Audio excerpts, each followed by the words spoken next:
కుక్కర్లో చల్లగలు ఒక బౌల్ తీసుకొని అందులో తగినన్ని వాటర్ సాల్ట్ వేసుకొని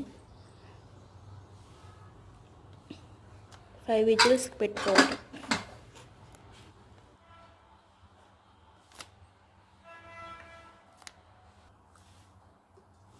తర్వాత ఒక కడాయి పెట్టుకొని అందులో తగినంత ఆయిల్, దినుసులన్నీ వేసుకోవాలి.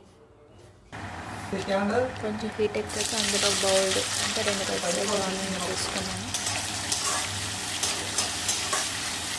మంచి గోల్డ్ కలర్ వచ్చే వరకు వేయించుకొని అందులో కరివేపాకు అండ్ పచ్చిమిర్చి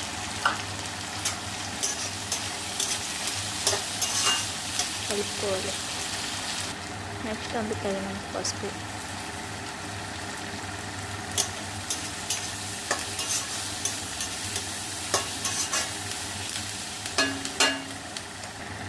ఉడికించి పెట్టుకున్న శనగలు తీసుకొని మంచిగా కలుపుకోవాలి.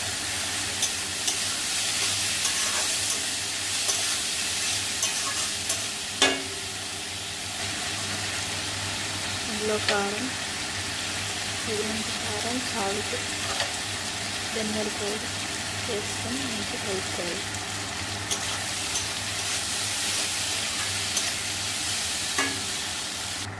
10 నిమిషాల నుంచి కొత్తిమీర వేసుకుంటే ఎంతో టేస్టీగా ఉంది. చాలా ఫ్రై రెడీ. మీరు ఒకసారి ట్రై చేయండి. Okay, bye.